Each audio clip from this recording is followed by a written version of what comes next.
Good morning सभी को। नगर व्यापारी और शिल्पी जन्म में हम पढ़ रहे थे। आमतौर पर कोई सामंत यानी परवर्ती काल का जमींदार इन नगरों में या इसके आसपास किलेबंदी कर महल बना लेता था।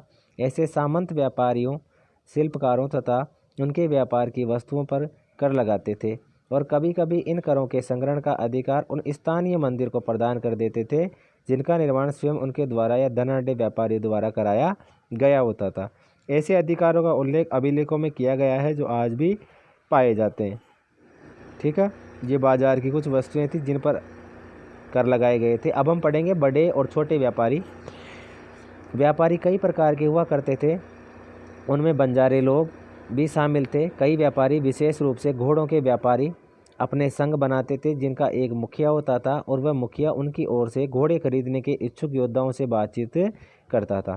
क्योंकि व्यापारियों को उनके राज्यों तथा जंगलों से होकर गुजरना पड़ता था, इसलिए वे आमतौर पर काफिले बनाकर एक साथ चलते थे। अर्थात एक पूरे काफिला होता था, एक के पीछे एक तरीके से जुड़े होते थे और अपने हितों की रक्षा के लिए व्यापार संघ अर्थात गिल्ड बनाते थे। दक्षिण भारत में 8वीं शताब्दी और परवर्ती काल में अनेक ऐसे संघ थे। उनमें सबसे प्रसिद्ध मणिग्रामम और नानादेशी थे। ये व्यापार संघ प्रायद्वीप के भीतर और दक्षिण पूर्व एशिया तथा चीन के साथ भी दूर दूर तक व्यापार करते थे। इनके अलावा चेट्टियार और मारवाड़ी ओसवाल जैसे समुदाय भी थे जो आगे चलकर देश के प्रधान व्यापारी समूह बन गए। गुजराती व्यापारियों में हिंदू बनिया और मुसलमान बोहरा दोनों समुदाय शामिल थे। वे दूर दूर तक लाल सागर के बंदरगाहों, फारस की खाड़ी, पूर्वी अफ्रीका, दक्षिणी पूर्वी एशिया तथा चीन से व्यापार करते थे। वे इन पत्तनों में कपड़े और मसाले बेचते थे और उनके बदले में अफ्रीका से सोना और हाथी दांत एवं दक्षिण पूर्व एशिया से और चीन से मसाले, टिन, मिट्टी और नीले बर्तन और चांदी लाते थे। पश्चिमी तट के नगरों में अरबी, फारसी, चीनी, यहूदी और सीरियाई ईसाई बस गए थे। लाल सागर के बंदरगाहों में बेचे जाने वाले भारतीय मसाले और कपड़े इतालवी व्यापारियों द्वारा खरीदे जाते थे और वहाँ से वे उन्हें आगे यूरोपीय बाज़ारों में पहुँचाते थे। उनमें व्यापार में बहुत लाभ होता था। उष्णकटिबंधीय जलवायु में उगाए जाने वाले मसाले अर्थात काली मिर्च, दालचीनी, जायफल, सौंठ आदि यूरोपीय व्यंजनों के महत्वपूर्ण अंग बन गए थे और भारतीय सूती कपड़ा बहुत लुभावना होता था। ये चीज़ें यूरोपीय व्यापारियों को भारत तक खींच लाई। समय समय के साथ व्यापार और नगरों का रूप किस प्रकार बदला, इसके बारे में हम शीघ्र ही आगे पढ़ेंगे। देखिए, काबुल के बारे में बताया गया है। काबुल अपने पहाड़ी और विषमभू दृश्य के साथ 16वीं शताब्दी में राजनीतिक और वाणिज्यिक दृष्टि से महत्वपूर्ण बन गया। काबुल और कांधार सुप्रसिद्ध रेशम मार्ग से जुड़े हुए थे। साथ ही घोड़ों का व्यापार भी मुख्य रूप से इसी मार्ग से होता था। 17वीं शताब्दी में हीरों के एक सौदागर जो बेप टिस्टे टेवर्नियर ने अनुमान लगाया कि काबुल में घोड़ों का व्यापार प्रति वर्ष 30,000 रुपयों का होता था, जो उन दिनों में एक बड़ी भारी रकम समझी जाती थी। काबुल से मेवे, खजूर, गलीचे, रेशम के कपड़े, ताजे फल ऊँटों पर लाद कर लाए जाते थे और उपमहाद्वीप तथा अन्य भागों में बेचे जाते थे। इनके अलावा गुलाम भी बिक्री के लिए लाए जाते थे, अर्थात जो गुलाम दास होते थे उनको भी बेचा जाता था। नगरों के शिल्प की बात करें तो बीदर के शिल्पकार तांबे तथा चांदी में जड़ाई के काम के लिए इतने अधिक प्रसिद्ध थे कि इस शिल्प का नाम ही बीदरी पड़ गया। पांचाल अर्थात विश्वकर्मा समुदाय जिसने सुनार, कसेरे, लोहा, राजमिस्त्री और बड़े शामिल थे, मंदिरों के निर्माण के लिए आवश्यक थे।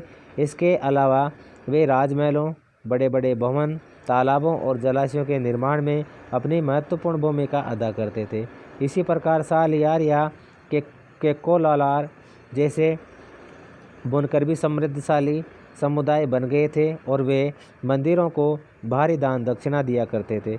वस्त्र निर्माण से संबंधित कुछ अन्य कार्य जैसे कपास को साफ करना, काटना और रंगना भी स्वतंत्र व्यवसाय बन गए थे जिनके लिए विशेषज्ञता की आवश्यकता होती है। ये देखिए, एक साल का प्रकार है जो बताया गया है। इसके बाद में हम देखेंगे कि जो हम्पी, मसूलीपट्टनम और सूरत नज़दीक में से एक ये हम्पी वाला ये जो है चैप्टर आपके हट गया है, ठीक है। और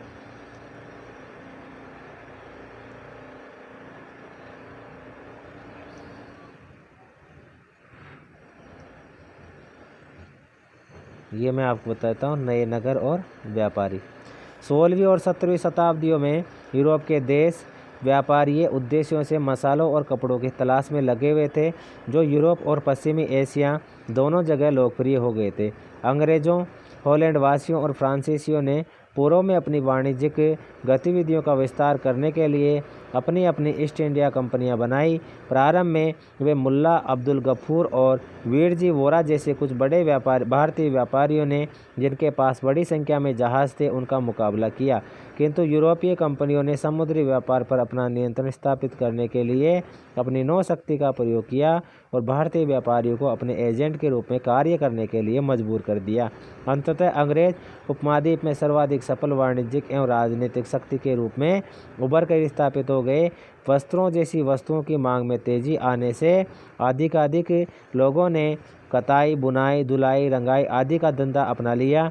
इससे इन शिल्पों का बहुत विस्तार हुआ। भारतीय वस्त्रों के रूप, रंग और डिजाइन अधिकाधिक परिष्कृत हो गए, किंतु इस काल में शिल्पकारों की स्वतंत्रता घटने लगी। शिल्प जन पेशगी की प्रणाली पर काम करने लगे, जिसका अर्थ ये था कि उन्होंने जिन यूरोपीय एजेंटों से पहले ही पेशगी ले ली थी, उन्हीं के लिए उन्हें कपड़ा बुनना होता था। अब बुनकरों को अपना कपड़ा या बुनाई के नमूने बेचने की स्वतंत्रता नहीं थी। उन्हें तो कंपनी के एजेंटों द्वारा निर्धारित डिजाइन के कपड़े उन्हीं की मांग के अनुसार बनाने पड़ते थे। 18वीं शताब्दी में बम्बई, कलकत्ता और मद्रास नगरों का उदय हुआ, जो आज प्रमुख महानगर है। शिल्प और वाणिज्य में बड़े बड़े परिवर्तन आए, जहां बुनकर जैसे कारीगर तथा सौदागर यूरोपीय कंपनियों द्वारा इन नए नगरों में स्थापित ब्लैक टाउन्स में स्थानांतरित हो गए। ब्लैक यानी देसी व्यापारियों और शिल्पकारों को इन ब्लैक टाउन्स में सीमित कर दिया गया, जबकि गोरे शासकों ने मद्रास में फोर्ट सेंट जॉर्ज और कलकत्ता में फोर्ट सेंट विलियम की शानदार कोठियों में अपने आवास बनाए। 18वीं शताब्दी में शिल्प कलाओं तथा वाणिज्य की कहानियाँ हम अगले अध्याय में पढ़ेंगे, ठीक है।